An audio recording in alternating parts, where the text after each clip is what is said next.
weeks ago? Yes, it is indeed. I'm the new head golf professional, so which is great. Very nice. And very excited about it, actually. So it's a great opportunity, and looking forward to getting to know all the members. Okay, congrats. That's a lovely gig, yeah. Although right in the midst of lockdown all of a sudden again.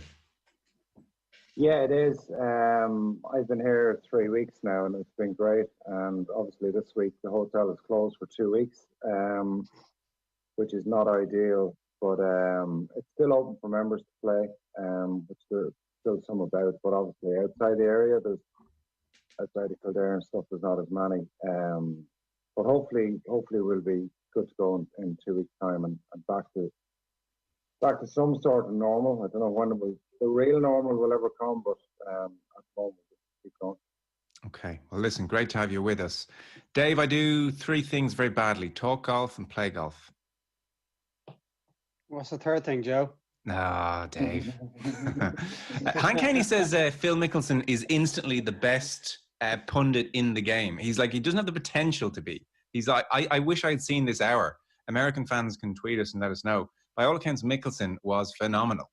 Yeah, to the point where I think Nick Faldo was almost had his nose out of joint on social media over the last 48 hours or so. I haven't seen any of it, but I've heard that he was very insightful. I think we got a little insight into what he could potentially be as an analyst during that exhibition match involving himself and Tiger Woods and the 2 NFL quarterbacks, Peyton Manning and Tom Brady, because a couple of times he was trying to line up a shot and he was explaining in detail how he was going to hit it, and I could understand what he was talking about. So it was a little illustration of how good he could be in the commentary box or out on course. So like yourself, I didn't see any of it, but I feel like I've missed out on something from everything that I've heard and read about it.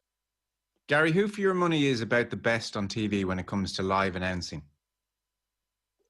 A little bit biased with the Sky Sports guys. I've actually found the coverage very difficult to watch since May, because obviously Sky have been taking the American feed. I think Nick Doherty, who has gone in as a presenter, makes it look very easy. And as you two both know, it's not easy to present a show. I've always liked Nick Faldo when it's been at Augusta, but I think the issue with Faldo at the moment is probably a bit like Monty was when Monty was on Sky. He wasn't really researched well enough. His ego is such that he thinks he can, just sit there and chat about it. But I think the most important thing especially with commentary is, you need to over prep, and then things seem instinctive. I don't think he does that. Plus, the problem for Faldo, not that he really has a problem on probably 6 million a year or whatever he's on, but he's been on almost every week. Yeah.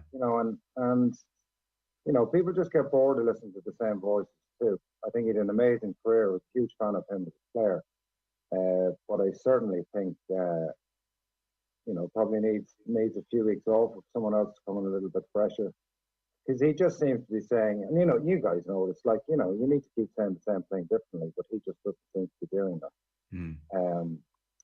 But I guess Nick Doherty would probably be my favourite as a presenter, and I think Rob Lee is phenomenal at what he does. I love Rob actually when he gets into commentary. He doesn't seem to do much of that nowadays. But on this side of the pond, they would be my favourites. Jim Nance is just, he's an amazing pro really at what he does. I haven't heard that much of Scott Van Pelt. There's a lot of guys were saying his ESPN coverage was phenomenal last week, but I haven't heard him. He's supposed to be. Right. I seem to be in an ever-dwindling cohort, Dave. I quite like Faldo. If Faldo's on, I'm happy to sit there and have Faldo talk me through a round. I don't mind the jokes that are a bit flat. I totally accept, he's on week in, week out for hours at a time. There's going to be a lack of freshness about him at times, but I mean, I'm quite happy when Faldo's there. Yeah, I'm never finding myself overly bothered when he's in the commentary box. I don't enjoy the pieces to camera when the two boys are in the booth and it's almost a State of the Union address, and a couple of the gags then definitely fall flat, and you're looking at it and all you're thinking is, why am I not seeing golf shots? I don't really care what you guys have to say to each other. I just want to see more golf. And I think we're blessed over this part of the world with the golf coverage that we have. Because if you listen to anybody who regularly watches CBS or NBC in the States, obviously we only see CBS and NBC when they're in live coverage. But every time, or for the most part, when they cut to ads, of which apparently there's an astronomical amount, unless Sky need to take an ad, they go back to studio and we'll hear from the likes of Nick Doherty and the rest of the crew. Over in the States, we're seeing shots that they never see. And by all accounts, there are major shots that are defining moments in tournaments, be it majors or regular PGA Tour events, that the viewers over in the States either don't see at all, or if they do, they see it on replay. And by standard of Sky have set, for me, I would think from what I've heard, the standard of golf broadcasting in the States is deplorable. So we're absolutely blessed by what we get over here. Yeah. It seems ridicule, the standard of broadcasting over there. Like, no laying up, just have a section every week, and just how crap the TV coverage was this week. You know, it seems like we are luckier than we realize. There are about 200 talking points from the week that was. So I'm just going to jump in no particular order here. Brooks Koepka's been speaking to Eamon Lynch. I think people are pretty familiar with Koepka's chat on Saturday, short version on the Saturday. Now, I didn't think this was that bad at the time, but it provoked a reaction. He said, I like my chances. When I've been in this position before, I've capitalized. I don't know. Dustin's only won one. DJ's been in this spot a few times, hasn't been able to capitalize. And then he says, a lot of guys in the leaderboard, I don't think have won. I guess DJ's only won one. I don't know a lot of the other guys up there. So Rory Mcilroy came out afterwards. He said it's a different mentality to bring to golf, as in, quote unquote, trash talking, if you want to call it that. I don't think a lot of golfers have it. I was watching the golf last night. I heard Brooks's interview and I was sort of just taken aback by what he said, whether he was trying to play mind games or not. I mean, it's sort of hard to knock a guy who's won 21 times on the PGA Tour, which is 3 times what Brooks has. So Koepka's spoken to Eamon Lynch. Now, it seems what Koepka regrets is not anything he said about Dustin Johnson. It was not knowing the guys around him. So he says, I just had no idea who was at 8 under or even 7 with me. To be honest, when I'm looking at a leaderboard, I never look at who's behind me or tied with me. I only look ahead. So I regret that part of it. That's what I was trying to say, that I didn't know who was on the leaderboard at that point because I hadn't looked. I just genuinely didn't know the guys who were at 8 and 7. That part I regret. And I wish I'd used different words because I didn't pay enough attention to who was under Dustin because he was my main focus. Eamon Lynch, have you communicated with DJ about it since Saturday? Koepka, no. I haven't spoken to any players who played in that field since then about my comments. Lynch, do you plan to reach out to DJ specifically? Koepka, that's not something I'm planning on doing.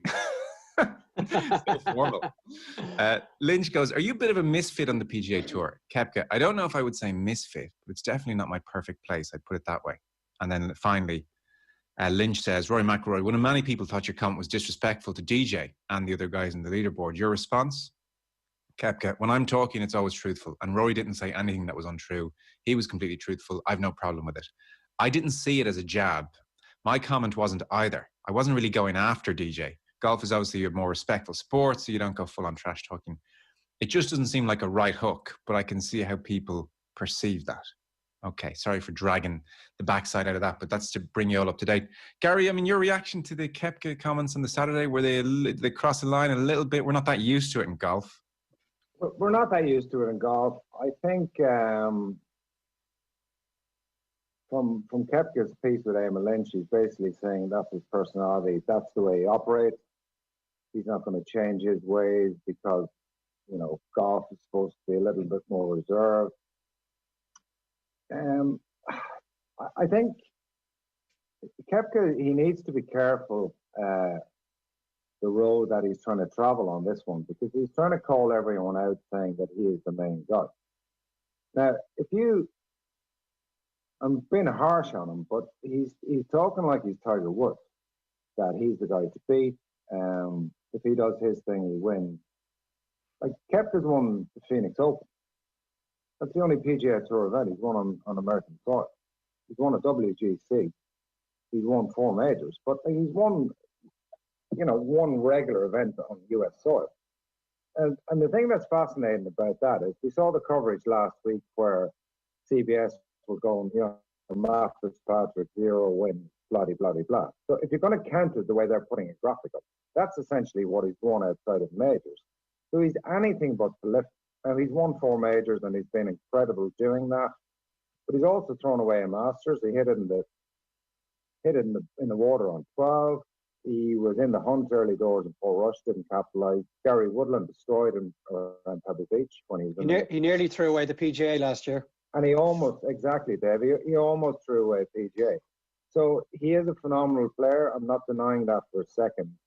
But he's talking like his CV is a lot deeper than what it, I mean, he's won 2 more majors than Andy North. You know, if you're gonna start throwing stones at people, and it's surprising because I was in Saudi this year and Brooks and DJ are hanging out like they're best buddies. And you know, they're in the lobby every night chatting away, grabbing dinner together. So I think it's surprising from Koepka. I love it because you know you always need as a sports person to believe in yourself, and you know if you can back up the trash talk, it's even better. But you know, DJ's won 21 times in the PGA Tour. Brooks has won 2, 4 majors, and he's won in Korea. So majors-wise, you'd obviously take Koepka's record, but DJ's a phenomenal player, and I think his CV maybe should be a little bit deeper if he's going to just, you know, calling people out willy-nilly. Where are you in this, Dave? Obviously, from a media point of view, it's interesting. So, like, that goes without saying that this is great for the sport, but actually going inside the ropes, going inside the locker room, did what Koepka said jar with you? Did you think this is, you know, you're making it as almost difficult on yourself as well? Or did you think fire on, like you should be absolutely putting the pressure on everybody around you? Well, I don't think people in the media, whatever the sport might be, can speak out of both sides of their mouth and criticise players in the various professional sports for saying nothing or saying an awful lot without saying anything. And it's all so sterilised, and it's all so everybody's a great guy and everyone's a great player and I've got so much respect for everybody. And then at the same time, criticise them when they actually say something of note, something of interest, say what's on their mind. Because I don't think he's doing this to stir the pot. I don't think he's doing this because he's trying to have a go at someone. I think he's asked a question and he just gives the answer. Rory Mcilroy speaks in a similar way, although maybe not as hard-hitting. So I certainly didn't remember. Mcilroy put the pressure on Patrick Reed at the Masters a couple of years ago on the Saturday. Exactly, night. Yeah. I just said, you know, I thought it was 90% just honest from Koepka and maybe like a touch blunt. You would wonder though. The only thing that I can think of, the way he's completely changed his tact, when Keimer won at Pinehurst in 2014, I think. Brooks Koepka was leading American. I think he finished 3rd or 4th, and he wasn't shown in one shot on the coverage. So maybe he's got a bit of a chip on his shoulder, the fact that he never really got any media coverage. And now when he has this platform, you know, he's going to shout from the rooftops, no matter how it affects him both on and off the course. I don't know. Maybe that's definitely the case, Gareth. No, he's actually spoken specific to that subject about how he felt he was ignored for too long as a professional, and now that he is winning a couple of majors, everyone wants a piece of him. He definitely has had a feeling that he's been slighted over the last few years in that regard. But like what he said about Dustin Johnson is true. I mean, that's 4 times now he's taken the 54-hole lead into the Sunday of a major championship, and he has not got done. In fact, he hasn't even come close to getting it done. And there is a definite issue there with Dustin Johnson. He is probably in the top 2 or 3 most talented players in the world, and he should have more than 1 major. We all remember what happened at Chambers Bay, where he had to hit this absolutely sumptuous iron into the 72nd green and had a putt to win the US Open, ends up 3-putting, and he hands the trophy to Jordan Spieth. We remember what happened in Pebble Beach in 2010. Was it 82 he shot when Graham McDowell went on to win? He plays out of what he thought was a waste area when it turned out to be a bunker in the PGA Championship in Whistling Straits. Another major thrown away. And Brooks Koepka is definitely speaking accurately on that count. But if he was saying these things last year and the year before, I think a better place to do so, because he every single occasion got up on the Sunday and just backed up what he had said the previous day. But at the moment, he's not able to do that. And even last weekend, where he absolutely bottled it on the 17th tee, where he sent his drive into the water. And the event was there to be won by him, and he couldn't handle the pressure because I think his miss was in his mind and he ended up sending it in there. He is not in a position to be throwing these barbs out right now, I think, because he's not able to get the job done. And if he says Dustin Johnson was the guy he was targeting, ultimately he didn't even come close to Dustin Johnson on Sunday. And Dustin Johnson finished 2 shots off the lead. Yeah, no, it is interesting. This is like the first real time he's very eye-catchingly not backing up the talk. So I wonder, will this soften his cough a little bit? Because that the Sunday performance, I mean, was just travesty. Really, was he just double crossing himself, Gary, or what was going on the Sunday with Koepka? Yeah, it's funny because a lot of the commentary, and I'd be a big fan of Claude Harmon. I think Claude's done a phenomenal job with Koepka because he does have a unique style to a certain degree. And Claude is, I think a lot of commentators now are getting hung up on with these players on their techniques and stuff.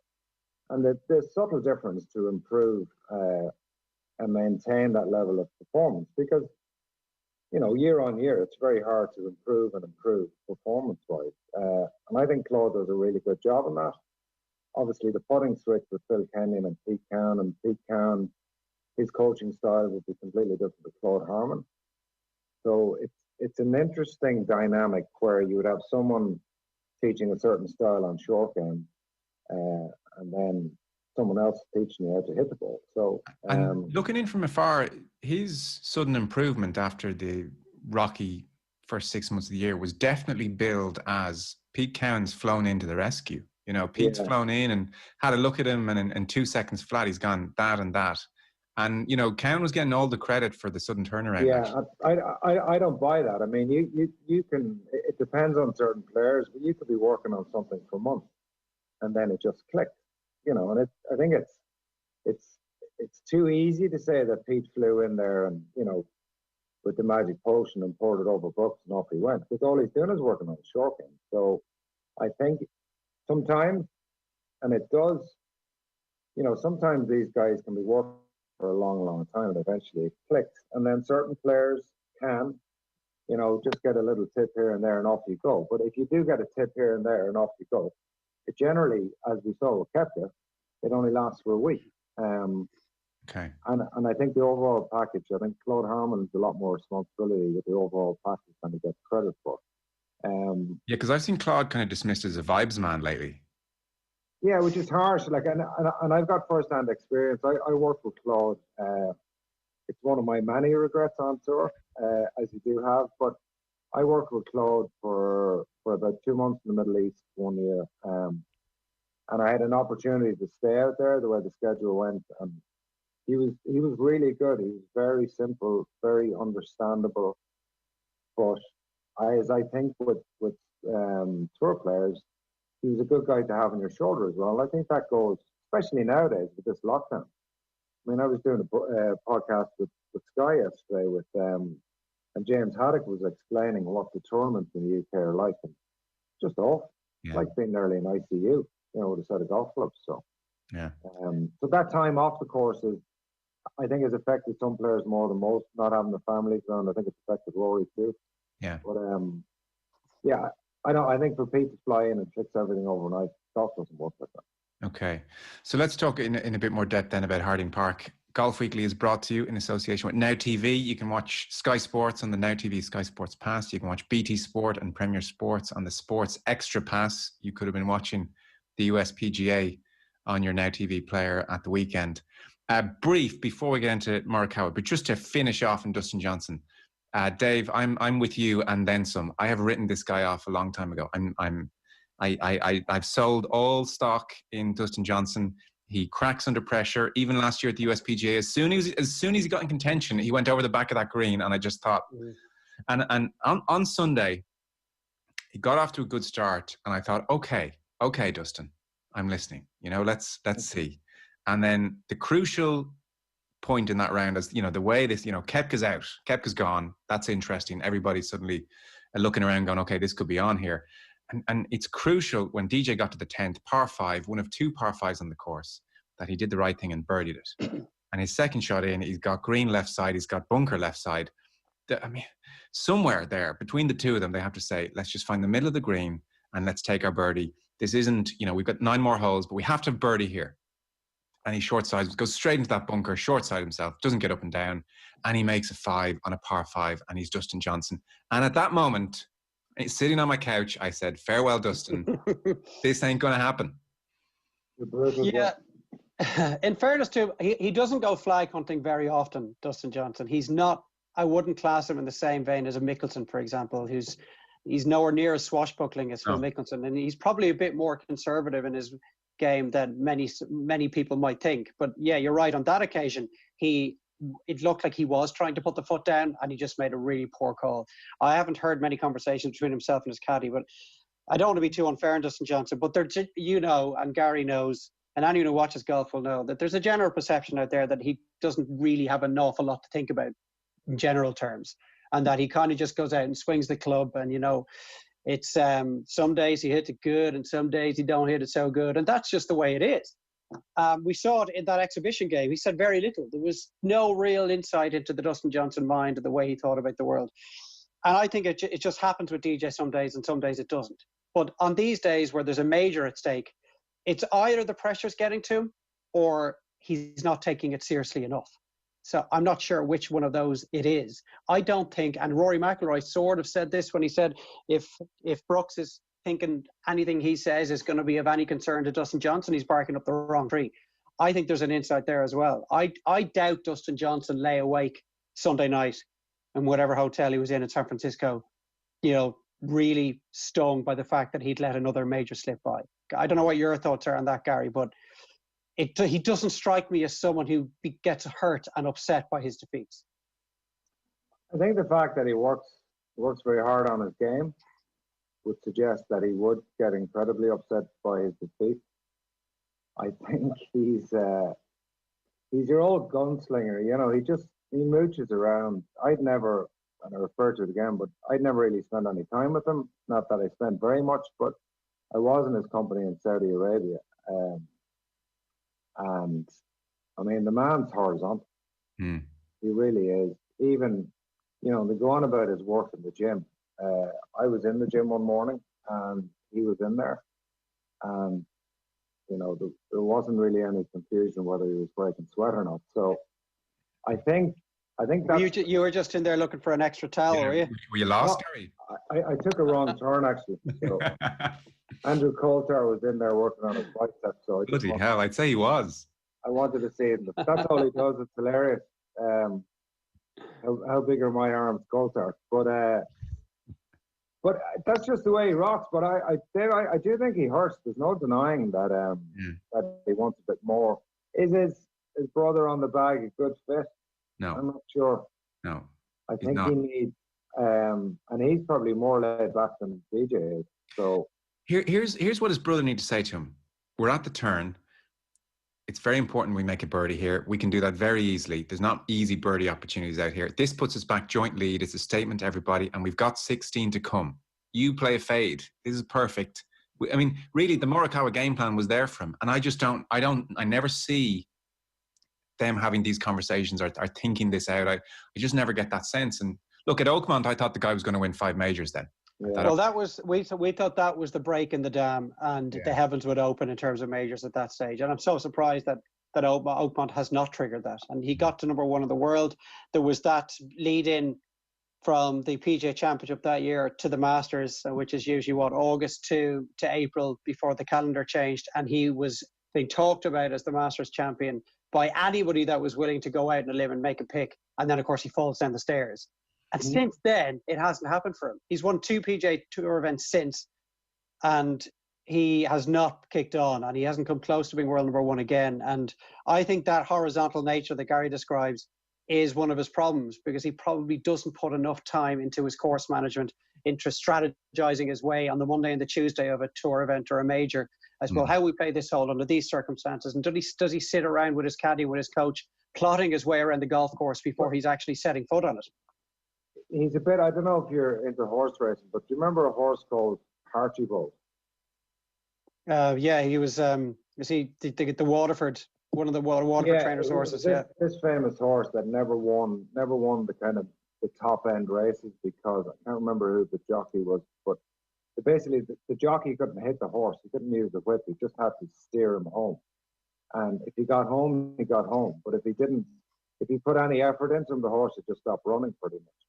And I just wonder, is Johnson a bit like that? Because at times, if you do try get a little bit more out of him, maybe he just won't respond. Yeah. Which is crazy to say.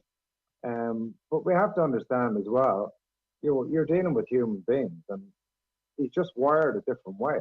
I think the Oakmont, and it's very unfair for me to say it, and I don't mean for it to sound like it does, but Shane Lowry was the one who had all the pressure at Oakmont.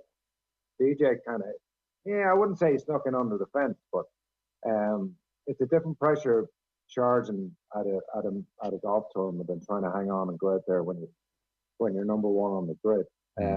But he has. Listen, he's going to run close again because he has, as you were saying, he has that ability, but it is frustrating to watch. Let's segue into the winner then, because he has it, whatever it is.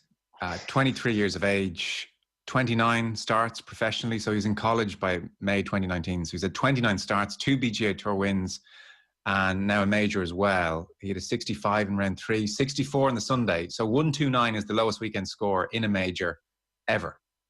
He had no bogey in his final 27 holes. It's quite extraordinary. Like, Gary, this has kind of been coming. I mean, I'm not necessarily saying that you could ever bank on a rookie like this winning a major in his second ever start, but the ball striking has been very apparent. The ability to win has been apparent. The resilience, as in he lost, was at the Charles Schwab and he should have won. Yeah. And it didn't affect him. He didn't get the putting heebie-jeebies. He came back. And then when he did eventually win, you think of the 14th at Muirfield, Justin Thomas, drivable par 4, echoes of what we saw at the weekend. He drove at it after seeing his playing partner go in the water. So, like, all of this together, the ball striking, he's 296 average off the tee. He's not gargantuan. This guy is so far ahead of schedule. This is really, really exciting. I mean, what are we looking at here? This is, I don't know if you want to give a number of majors, but I think we're looking at a top 15 player for the next decade plus, aren't we? We are. I think we're looking at style as well. We're all the hypes about the Shambos and Cameron Champ and these guys that can hit it crazy distance, and then we're looking at someone who's probably Luke Donald with 20 yards maybe. Game is totally built on accuracy. And it was funny, I was chatting to Bo the other day, and he was saying that he kind of has it as well. He's walking around with, not like he's been out here for 20 minutes. His interview after the work day, I thought was very Tiger-esque. His mentality is completely, he seems like he's been out there for 10, 15 years, and then he's got this accuracy that I just love. That's kind of the way I see the game. I was a big fan of Faldo when I was a kid growing up. And he's got a really good coach that seems to understand what the best thing for Colin Morikawa is, which is very rare to see nowadays. All these coaches have their methods and their styles, and you watch certain coaches trying to coach everyone to play the game the way they see the game. And Gary, why is his swing so sound? Because under pressure in the previous PGA Tour events and on Sunday, he never deviated from a pretty straight ball flight. Why is that under pressure even so sound? I'm very biased. I just think faders are golf ball. When you're under pressure, you understand your club face and you just turn off that as hard as you can, and you're controlling your golf swing with the bigger muscles. And you can change your speed on the speed of your rotation, and you've a really stable club face. And I think I'd love to be a fly on the wall and overhear him and David Duval sit down, and David Duval give him some advice. Because once David Duval went for the dreaded, I'm going to try to draw the ball, destroyed his career. Morikawa seems to have a very simple way of playing the game. The only problem that he's going to have is the game will seem easy for him, and a bit of boredom and curiosity might seep in. And that's why it's really important that his coach stays on top of what makes him great. We've seen, I don't know if we're going to talk about Jordan Spieth. Oh, we are. But, and I keep saying this, but Tiger Woods is a yardstick because he turned up every Thursday morning. Didn't matter where he was. If he was playing in the back of the arms just on appearance money, he still wanted to win that golf tournament. And that's the challenge that Morikawa and these young players coming through have. is to be mentally and emotionally prepared to get the maximum out of what they have on a given week. Not going to be their best, but just get the maximum out of what they have and keep it simple. But he's a hugely exciting talent, and he's learned. Like he's learning on his feet. You know, he messed up badly in that playoff with Daniel Berger with strategy. And then, as you just said, Joe, his strategy has completely changed when he's been in a position to win 3 times since. Dave, the story is almost already legendary in that on the Wednesday, Colt Knost, pundit now, was there on the 16th and bumped into him and said, "Are you going to be going for this?" And he said, "No, I don't think so. I don't like the feel of it. The wind probably won't go for it, I don't think." And then come Sunday, come the moment, he went for it and geez, talk about nailing it. So that was, I mean, as sport goes, like that kind of 2-3 minutes was just kind of magic. And that's where you thought, oh, on top of everything, he's got balls. And then subsequently we find out there's a real adaptability. He sensed the moment. Yeah. Yeah, it's an unusual one. Been asked that question on a Wednesday when there's no pressure and you don't know what the conditions are going to be like, and you're not necessarily, you don't really know where the pin's going to be on Sunday, because it was, for my money, to hit a fade off that tee was the only shot you could have hit. And there was a little bit of room if you hit it straight. And there was, well, you would have short-sided yourself if you hit it to the right. You weren't dead either. But I couldn't understand some of these guys standing up and trying to hit a draw into that green, because there was absolutely nowhere to go. Yeah. It just seemed really dumb, some of the shots these lads were taking on. So while I'm not going to take away from the fact that it is going to be up there in one of the top 10 major championship golf shots for the next decade, it still suited his eye perfectly. Yeah. The wind was perfect. The pin placement was perfect. And he was very comfortable hitting it, I would say. But what impressed me most about him was that he did seem unflappable from the very start. And even when the pressure started to come on, he was in a position where mentally he thought, I'm the only one actually holding putts here. Once the Matthew Wolff challenge faded, I don't think there was anybody else in the field that looked like they were going to chase him down. Paul Casey made a half-decent effort in doing so. But my one regret, and I will qualify this by saying, the lack of crowds, apart from his tee shot on 16, the lack of crowds did not take from my enjoyment of this major at all. No. I was absolutely gripped, and I stayed up despite really doubting my ability to last till 2 a.m. I watched every shot, and I never once regretted watching it without the crowds, apart from, I can only imagine the reaction of the crowds when he hits that green on 16. The whole place would have gone absolutely mental. But I would say, I look forward to seeing Morikawa in contention on the back nine on a Sunday at a major when there's 80,000 people on the golf course. I want to see, is he able to handle the pressure as well as he did? Because some golfers are losing focus. McIlroy's talked about it. Other golfers are perfectly happy going about their business in the quiet environs of a spectatorless golf course. I'd love to see Morikawa in that same position as he was on Sunday at Augusta on a Sunday, where there's people straining over the ropes and there's just thousands and thousands of people everywhere. Gary, you're well placed to give a view on that. Well, I think last year when Matt Wolff won the 3M Open and he eagled the last to beat Morikawa, that was probably one of the most exciting golf tournaments on the PGA Tour last season. You know, and that place was rammed. 2 young bucks just out on tour, going at it, hammer and tongs. The way he seems to operate, Dave, I don't think that'll be an issue at all. I think over the course of time, he'll just learn a little more to control his adrenaline. I don't think it's a lot easier playing in front of a big crowd than a small crowd. I do think, though, it helped him at the work day, because when Thomas poured in that 50-footer, can you imagine the noise that it would have been for him to follow him in 25 feet?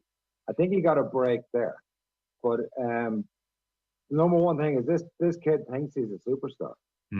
So whether there's 20,000 people on top of him or not, you get into that environment with a lot of people around you, you're just trying to show off anyway. It helps you. But he's already, Gary, he has already managed to straddle the line between self-confidence and arrogance in an almost perfect way. And for a 23-year-old, that is quite some feat. I think he's an old head on young shoulders. Yeah. And, you know, you do have these guys who are swashbuckling, come straight out of college, you know, they're all 3 or 4 time All-American, and they believe they belong there, but they let you know about it.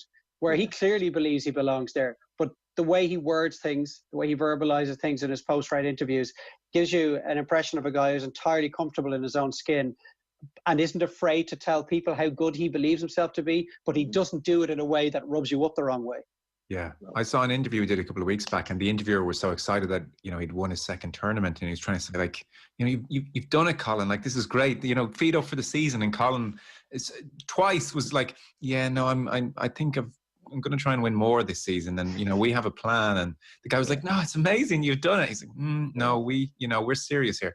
So look, it's really exciting, and it's nice that a precision golfer has emerged, because I really was worried, Gary. I thought it was like, you know, I'm still worried, Joe. well, I know, but it's great that they're not all the same. It's great that, you know, unless your swing speed is 1 billion miles per hour, that, you know, colleges are looking at you and taking you. And Matthew Wolff and these guys, they're all exciting, and what DeChambeau's doing is exciting.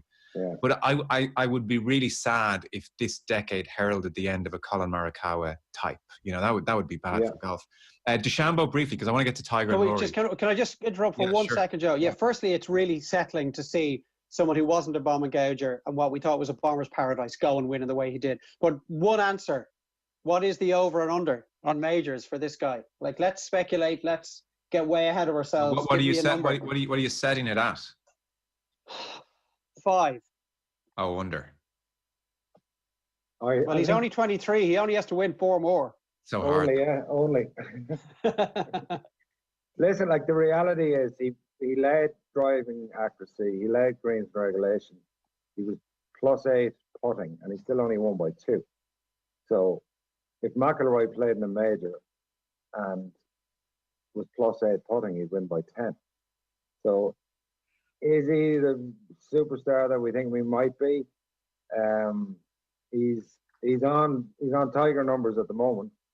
He's 3 wins and 29 starts and a major. Tiger is 5 and a major. So he can win anywhere, though, can't he? If he's proven he can win at a place like Harding Park, he can definitely win at Augusta, and he looks like he's got the game that would be perfect for an Open Championship.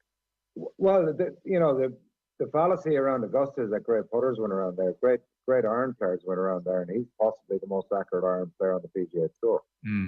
So in theory, he's nailed on for Augusta to be in the mix on a Sunday, and that's the only place you can put yourself. It just depends what happens, how the ball goes when you're in there. But you would think on paper and wing foot, which is going to be probably brutal, and it'll be a much easier US Open to play in, because you won't have, you know, a lot of pissed up New Yorkers going bananas, and that should help. Over under. Over 5 easy. Yeah. Oh my God! Easy. Over 5. Wow. No chance. No chance. No chance. It's too hard. Okay, we'll come back in 15 years, and one of us can say, "I told you so." Let's talk Rory. Over under 6, Gary. Starting to wonder. Over 6. Yeah. 5. So, what? You two are brutal. This year, well, no, we're not. You know, we have Gary, respect for the depth of the field and how difficult it is. Like, it's just so hard to win. Like, someone's going to catch fire on a given week in these majors, and there's so much talent out there. Go on, Rory. Rory's just been Rory at the moment. That's all. He's just having a little sabbatical emotion. He'll be back. I think wing foot will be perfect for him. Was Harding Park not perfect for him as well? He won a WGC there 5 years ago. Everything about it suits him. The greens not full of undulations, nice kind of flat greens. Like, I thought going into it, if he was playing well, this is like made for him. He's off form going into Harding Park. You know, how is he so off form? Explain what happens from pre-lockdown, 7 consecutive top 5s, and the other side of that coin is he didn't manage to win any of those tournaments, but it's still red hot form. Looks really in a great place going into Augusta. Well, like, how does it get away from you so badly over the 3-4 months? I think I haven't spoken to him, so it's my instinct. I think he is struggling off the course with all that goes with being in lockdown at tournament, and he's probably struggling to get himself motivated to play, which is, you know, for outside looking in, how can you be not motivated like off? But I just think because he doesn't look massively different physically, he's not doing. There's no part of his game that is massively off. I just think he's not switched on. I don't think he's, and Andrew Johnson said it at the first event on the European Tour. Like he couldn't get his head around how difficult this whole process is of, the testing, the no crowds, the no interaction with other people. Can you imagine, if there was a World Cup on or whatever, and the players couldn't leave their room, only to get on a bus to go to a stadium? Mm-hmm. I think that's where he struggled. He's got to work that out himself. I was hoping, kind of against hope, that the major environment might go, but it's still a major environment, nobody there, and the same buzz. So if he figures that out, as we know it with McIlroy, he will always be a frustrating player to watch because he's good. He's so good. He's unbeatable when he's on. And I think he just needs to sync up what's happening off the course to how he reacts when he's on the course. Because his body language last week, he just looked a bit fed up with the whole thing. Yeah. Look, he's amazing. And the reason we talk about him is because he is so amazing. Like, we're not going in here like, what happened to Shane Lowry this week? We're not, that doesn't grab the attention the same way. And Shane can go away, lick his wounds and come back again. Whereas McIlroy, it's like a deep dive every time. So I'm conscious of that. And I'm sympathetic to somebody who has a world view, and I admire, so much about him. And yet there is this nagging sense, Gary, I can't not accept what you've just said. Okay, these are strange times. I can talk about his wedge play and I can pick out aspects of his game, but I have to take your point. Where maybe the frustration kicks in is, okay, but over 6 years, is there not always something? Is there not too often something that, you have to say, okay, there was that, and then something as stupid as hurting his ankle, and then another, he's out of form because of this and he's out of form because of that. Like, what's the view on a 6-year spell for somebody this wonderful without a major? Yeah, it's a lot. I'm not denying he should have won. He should have won. If someone had said on Sunday night in Valhalla that, we're going to get to the end of 2020 and he's not going to really. Has he been in contention, really? Carnoustie a little bit? No, a little bit in Carnoustie. He was. Like, that putt went in on 14 at Carnoustie, and you thought, maybe he might sneak up on one, because he hasn't done that yet. I don't know. I mean, if I had the answer, I'd tell Rory and I'd be on 10% and I'd be in the Bahamas now. But he's a bit of a Ronnie O'Sullivan, really, isn't he? He's frustrating to watch because you know how good he is. And maybe that's his genius. Maybe he's more Lionel Messi than Ronaldo. Maybe he's not as workmanlike as he possibly should be to grind out some more wins than what he has. But I think it's a huge disappointment, not only to him, but to us, that he's only and I say only won 4 majors. But I don't know. I'd love to put my finger on it. I certainly think this year is a strange year for a lot of people. Yeah. I wouldn't necessarily right at all, but it's like, I was at the Scottish Open last year, Joe, and I'd never seen Justin Thomas hit the ball live. So on the Wednesday, I was doing on-course, so I'm kind of walking around chatting to players and trying to get a feel for what's going on, how they feel about the course and stuff. So next thing, Rory's on the range with Justin Thomas, and they're side-by-side hitting drivers. And I'm a huge fan of Justin Thomas. I think he's a phenomenal player. And they were both hitting drivers, and the difference in the ball flight, it's just mind-boggling.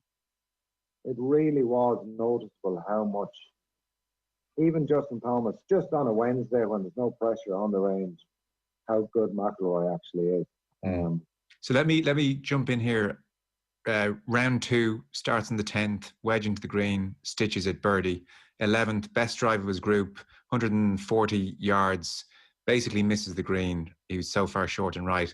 Then next hole, he's got a wedge in his hand, or he's got an iron in his hand, par 3, way right. And again, McIlroy, being the brilliant fella he is, he insists he takes a worse drop after the ESPN reporter stood in his ball. Like, amazing. That deserves a reference. But so the driver and the ball flight and stuff. But then what's happening with his wedge in his second round of a major, when he started off really well with a birdie and he's 140 yards and he basically misses the next 2 greens? What are you seeing there? He's not a good wedge player, Joe. That's pretty much it. And my first tournament with Sky was the Irish Open in Druids Glen, or not Druids Glen, in Photo Island in 2014. And he hit a wedge shot on the rough from the back left flag. He'd missed the fairway right. He had a hanging lie. And the shot was just not to go near the flag. So I think more of it is decision making than an inability to be able to reduce the yardage, increase the yardage, change the ball flight. He can do all that. I think he just gets stuck on decision making. So whether that's Harry Diamond not giving him a clear enough picture, Rory not listening to what Harry is saying, and just making swings, not actually hitting shots. I think he possibly needs to hit more shots with his wedge game. He seems to make swings at times, and the decision making is off. And when there's indecision about the decision making, that transfers itself into his golf swing. That's one thing he can work on. And I'm sure he'll be listening in, and he's probably heading to the range now. Haven't heard that, but I don't know. It's just there's never been a player that's had it all. Well, True. Tiger had it all. Sure. You know, he's I don't know. That's the only thing I can see is decision making at times on the golf course. JP Fitzgerald used to get a lot of grief about it. Harry Diamond doesn't seem to get any. I'm not saying Harry deserves it. Oh, sorry, Peter Lorre gives Harry grief every week. Don't worry. Oh, does he? Okay. Plenty, yeah. And I'll bring in David after this question just to elaborate on the point. I think I know what you mean. The difference between making swings and hitting shots. What do you mean exactly? So the difference between making swings and hitting shots. I think if you look at McIlroy on a pre-shot routine, you know, Annika Sorenstam had this great thing where she stood outside the shot. She had like a 3 meter. Once she got into that 3 meter zone, she decided what shot she was going to play. So she had only one shot to play. Now, do you translate that to go, I'm making a swing to do that, or I'm trying to work on my flight? I think at times you see McIlroy doing that sawed-off follow-through, which looks horrible, doesn't it? He's better when he does it, though. But it looks so unnatural for him to do that. I when I see him holding that sawn-off finish, I think this is going to be a good shot. But then, under pressure, you're getting away from what's natural and instinctive for you. That's not natural or instinctive for him to do that. I would much rather see him play those shots with more club in his hand and less speed. Like, he's not very good at hitting a full lob wedge, but yet he never seems to go, well, I'm going to hit a gap wedge and just take the speed down, take down the ball flight. He doesn't seem to play that shot. And I don't know why, because I think he would be far better to do that. So I think he's getting stuck between hitting shots and making swings. And that's, I think, where he falls down. I think if he used his imagination a lot more, he'd hit more shots. I think he's trying to put a good swing on to hit a good shot. Okay. Dave, do you want to give us your broad thoughts? Aside from the fact that we're all expecting too much from this guy and being too harsh on this guy. Yeah, there's been many Sundays, particularly before lockdown, where he's been in and around the top 5 and at the top of the leaderboard, and I've kind of set everything aside, got the lads to bed, got the dinner out of the way, got everything ready for the following day, because I'm going to sit down and watch Rory win tonight. And it's not that he's not contending in the back nine. He's actually shot himself out of the tournament by the 6th hole. And that happened at Riviera. It happened at least 2 other times. It happened in Mexico as well. And I feel that we have been lamenting the quality of his wedge game for about 5 years now. And I would ask Gary, is there a case to be made for the fact that he will never be the wedge player that he needs to be for somebody who drives the ball as long as he does? Because he's hitting as many, if not more, wedges than anybody else in the PGA Tour. And yet he does not seem to be capable of improving his wedge play to the point where it is, say, the wedge game of a Zach Johnson, for example. Yeah, I mean, you can't compare it. Like, Zach Johnson's wedge game and Rory, that's, you know, they're from 2 completely different styles. Zach Johnson. Why are they? I mean, they're hitting the same club a certain distance to try and get as close to the hole as they can. What's the key difference? Speed is the key difference. Like, Zach Johnson, Zach Johnson, as we were saying, not everyone has all facets of the game. like Zach Johnson would be as instinctive hitting a wedge as Rory is with the driver. So your thought process is probably next to zero. When you have a certain part of your game which is not quite what you want it to be, you're always going to have more thought when you're actually trying to execute. Zach Johnson, you saw Zach Johnson when he won Tiger's tournament. You know, and he hit in the water and then he drops on the hole of that wedge. That's what he does. Mm. You know, so that part of his game, it's the same. It's like Graham McDowell scrapping his way around the golf course. That's what he does. So you're not really comparing like with like there. That's easy. Why doesn't Zach Johnson drive it like Rory? He doesn't drive it like Rory because he's over a driver. He doesn't have any speed, so he's very conscious of trying to get absolutely everything he can out of his driver. But when the weakest part of your game is the part of your game that you utilize most frequently, that's a major issue, isn't it? Yeah, it possibly is a major issue, but then you can dance around it as well. Why leave yourself those numbers if those numbers are not what you're comfortable with? So then, like, you know, there's no point, and we see it all the time with young fellas, you know, gouging drivers miles down there to 70, 80 yards, and they're hopeless from 70, 80 yards. Mm. You know, you can have a point in time where you've got a certain week where your number could be 110. So what's the point leaving yourself 70 or 50 if you're better from 110? So we should see more 3-woods off tees? Well, certainly, there's not much point playing to a number if you're not scoring from that number. Get back to a number where you can score from. But then it's, you know, it's chicken and egg. I mean, he's amazing with his driver. It does give him an advantage. But as you do point out, it's only an advantage if you take that advantage. And, but listen, Rory's going to be that player the whole of his career. Yeah. That's going to frustrate us. And then we're going to just be in awe. And I think that's what we have to accept. I think we have to, and I'm not cheerleading in any shape or form because you need to go call guys out when you do. But I think we need to just enjoy the frustration he brings because it's worth it when he turns up. But we should say that there was a time around 2014 when it was generally accepted that if McIlroy brought his A game and finished in the top 20 and putts gained or shots gained around the green, that he was going to win the tournament. Because fortunately for the rest of them, there simply wasn't anyone in the field that could take him on. That's no longer the case, though, is it? The depth in the field now is so strong that McIlroy's A game doesn't necessarily get it done anymore. No, it does. It's still, I said it earlier, Morikawa, on accuracy and greens regulation, he led and he was +8 in putts and he still only won by 2. What would Rory win by if there were numbers? Well, my point is that if there are a couple of other guys who are at the top of their game on the same weekend, that they would have as much of a chance of winning the tournament as Rory would. No, I'm talking about a Justin Thomas. I'm talking about a Brooks Koepka. I'm thinking of Morikawa now that he's the latest kind of joined that band of people. I just don't think it's as categorical as it would have been 5 or 6 years ago that McIlroy at his best wins the tournament. Simple as that. I followed Brooks Koepka for 3 rounds in Saudi. He's not in the ballpark with Rory Mcilroy to go. Not even close. Dustin Johnson, not even close. Justin Thomas, not even close. For a physical ability to hit a golf ball, you watch them on a range. It's like I was disappointed with Brooks Koepka's ball strike, and when you watch McIlroy, you're just completely in awe. And like that's a big gap. So when Rory is on, like Rory is the only player in this world that can go to wing foot and win by 7 or 8. So nobody else can do that. Okay. So deciding vote, you're saying over 6. Dave, you're saying under 6. I'm going to go over 6 as well.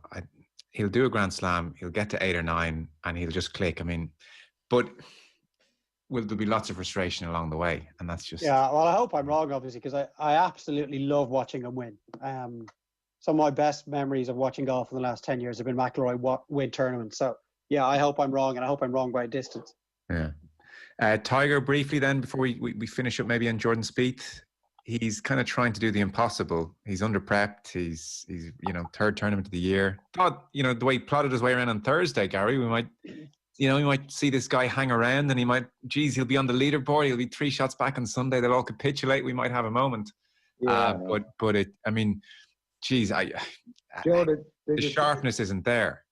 Did you see the way he walked into the scores tent on Thursday after the round? No. He's like an old man. He does move gingerly. Yeah, he does. Now, we all know that his whole thing is he walks around as slowly as he possibly can when he's on the course and everything is reduced down and stuff. But it's just a shame, isn't it? It's we're being robbed of what could have been a really cool decade if his body had held up. I know, you hear the way Koepka trash talks. Like, wouldn't you just love to see Tiger own him some Sunday? Yeah. It'd be just golden. Well, he did, I guess he did at Augusta last year. I was just going to say, so will we still get even 2-3 more years once his back doesn't completely desert him, where Augusta and, you know, a hard, fast British Open maybe, where he'll still be thereabouts, or are we starting to see the dying of the light here? I think Roy Melbourne last year was kind of, if we can get a major championship down to Australia. Amazing, and have a, you know, maybe the US PGA could travel. I'm not sure. You know, get it down to the Sandbelt and get it on the calendar for say 3 years' time, and that might keep Tiger's, you know, love affair with the game alive. But listen, I think we're all on singing off the same hymn sheet here. We want to see Tiger fit and healthy and playing, but there's no way he can turn up 4 times a year and win major championships. I don't think so. Yeah. Dave, Jordan Spieth.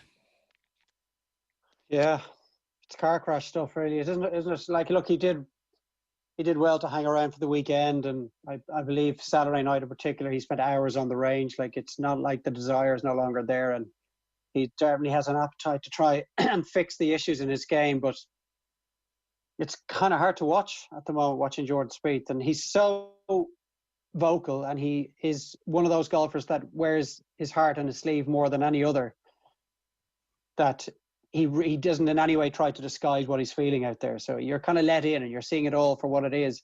I don't know. I've no expertise as to what he's doing wrong or in what he needs to do to get back to the best player in the world and the guy who we thought was going to go on and dominate the game for a decade. I mean, Gary's better placed to do that than me, but I just know that I don't feel comfortable watching him. And I find it difficult to see someone of his talent and someone as emotional as him struggle as badly as he is. Yeah, there was always a degree of jeopardy with his game. I mean, even the way he won the Open at Birkdale, and it prompted the greatest back nine I think I've seen. And you know, it's one of my favorite back nine performances. I love when he pointed at the hole and told Greller to pick up that ball. Do you know what I mean? I remember watching the thing, and what are we seeing here? This guy's just a freak of nature, and he hasn't won a thing since then. Nothing, not a tournament, nada. Andy Bull had a great piece in The Guardian. 2 of the top 4 questions on Google about Jordan Spieth are: is Jordan Spieth ill, and has Jordan Spieth retired? You know, that's kind of where he is now. So he's 60th in the world. The putting thing was always pinpointed by people, Gary, as something which could not last. Like, it was too freakish what he was doing. He still holds some unbelievable putts for sure, but it definitely he has come back to some kind of median. And then Dave referenced a point there. What does he do now?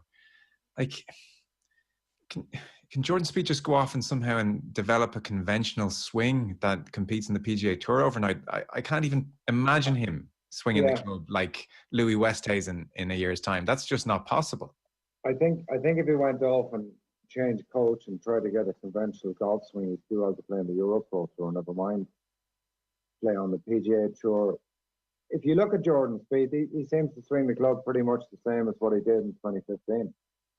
He's now trying to understand how he swings the club. I think he was way more instinctive, and this is the fine line, and this is why maybe Major-kawa could have a little more longevity. He seems to really be aware of what he was doing. I think Spieth was very much instinctive, bang, let's go do it. The very same as McIlroy. Like, I would imagine Rory Mcilroy doesn't really know what he does when he drives the ball, but he's trying to find out what he does when he wedges the ball. And it breaks my heart with Jordan Spieth, because you have to say, when he was winning golf tournaments, he won them like Seve won. It's amazing. Something always happened. You go, when he won the Open at Birkdale, it was outrageous. I was in the rough looking for that ball. And how the second shot off, the third shot off the practice ground was great, but the up and down, Yeah. Like that pitch that he hit, and then he nails the 6-iron stone dead in the next. When he held the bunker shot to win the Travelers. Yeah. He won in Florida when he beat, I think, Patrick Reed in the playoff. Like there was always Drama. It's just drama. Won the Masters wire to wire. I mean, Chambers Bay, back to Dustin Johnson, but the way he won at Chambers Bay was magical as well. And even the way he blew up at the Masters. Like, I feel like he's won the Masters about 4 times, and it's only, you know, Well, you remember the way he tried to chase down Patrick Reed in 2018? I mean, that back nine was absolutely scintillating, and no one was watching Reed. Everyone knew there was something major going on in the back nine. And, you know, I think when he held the putt at 16 and he's a stud, he says to his caddy, "Are you kidding me? I can't believe we're on this run."